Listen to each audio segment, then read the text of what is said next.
Hello and welcome to Frank's School. Well, I'm going on with my week of the trades. And today what I want to do is show you some books. But I think I'm just going to show you the book covers for the most part. I don't think I'm going to open the books. Uh, and I, at the moment I'm thinking maybe tomorrow, or maybe it might take more than one day. I want to set the camera up differently and actually show you inside some of these books. But I'd like to show you the books themselves first.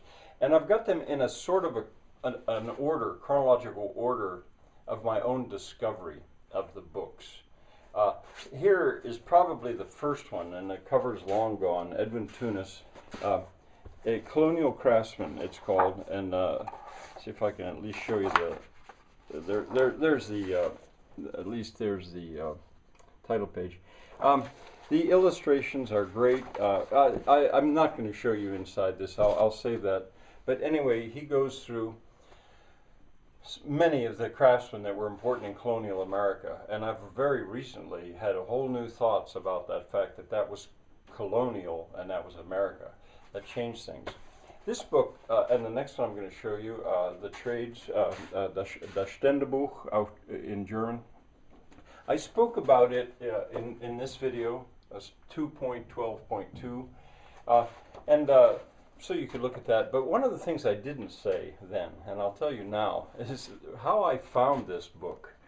Let's see, Joyce and I had been in Brazil for 2 years, Peace Corps, and on the way back, before we went for the third year, we traveled through Europe.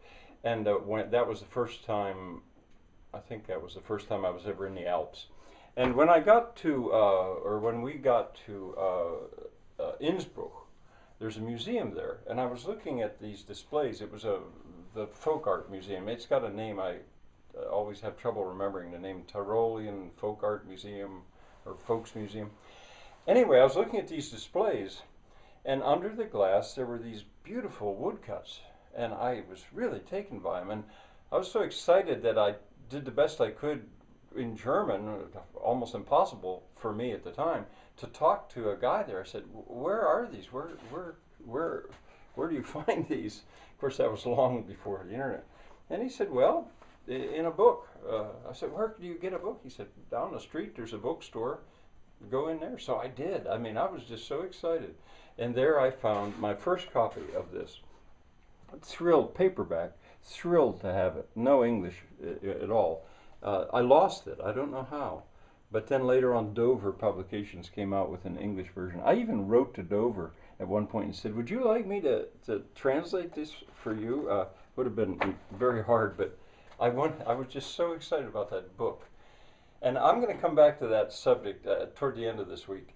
Now, Diderot's Pictorial Encyclopedia of the Trades and Industry. There's 2 volumes. Here's volume 2, here's volume 1. And I showed you that before. I had this shipped to me when I was in Brazil, when I discovered it. I think I discovered it because Edwin Tunis here, he credited it. He said that's really the best source.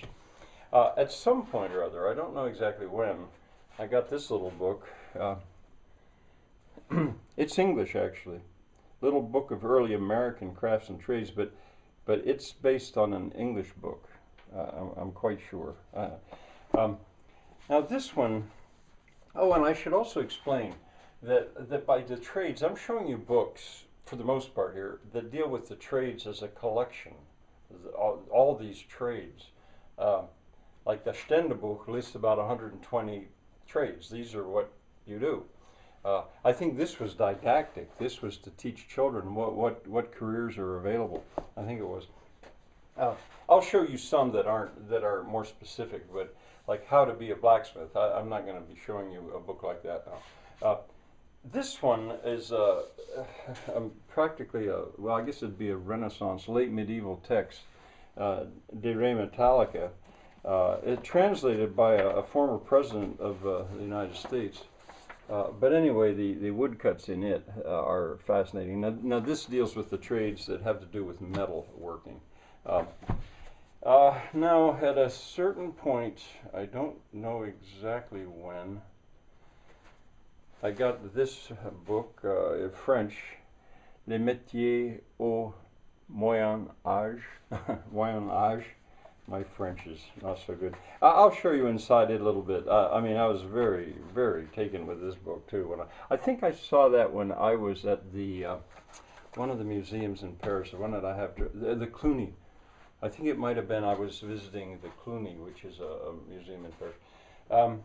Now, the first time, it would be 3 years ago, after I retired, the first time I went back to Europe, it was almost a pilgrimage for me. I went all the way from starting in Denmark, and I went all the way down to Lisbon and Spain, Malaga, Spain, and back. Yeah.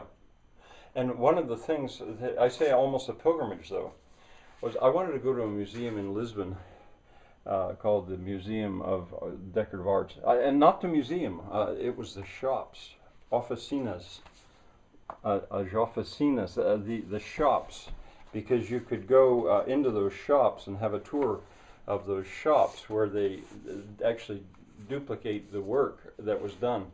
And that's a whole collection of craftsmen in one building of different kinds of crafts supporting each other. That trip to Europe where I discovered the Ständebuch, that was back in 1970, I think it was. That was the first time that I'd been into those shops, and I never forgot them, and I decided I'm going back.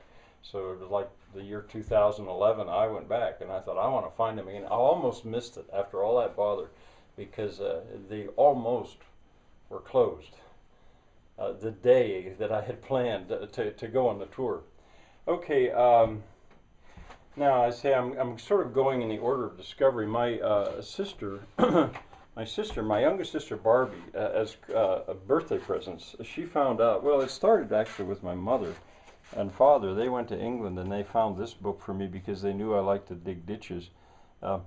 And then my sister started getting me some of these as birthday presents. I hope you can see them. The Collier.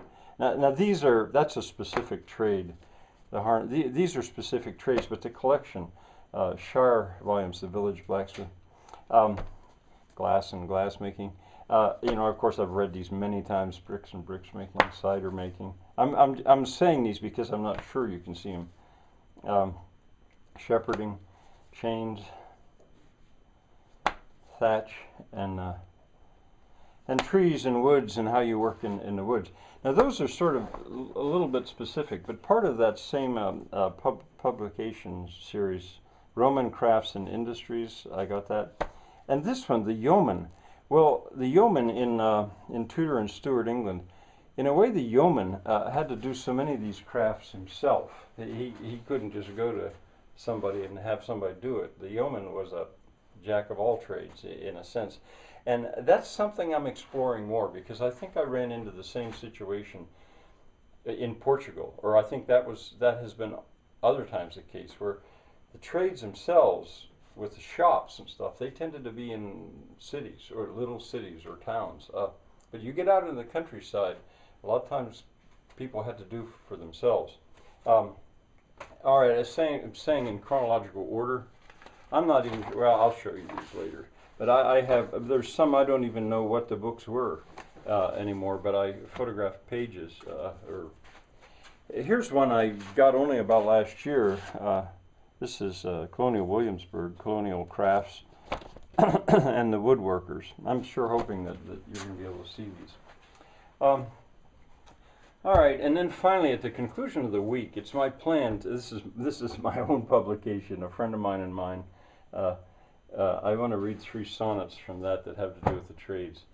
All right, that sort of lays out my books, and I think tomorrow I'll be more sure of the focus before I do it, but I want to show you certain pages of these books, and maybe I'll use the same order. Bye for now.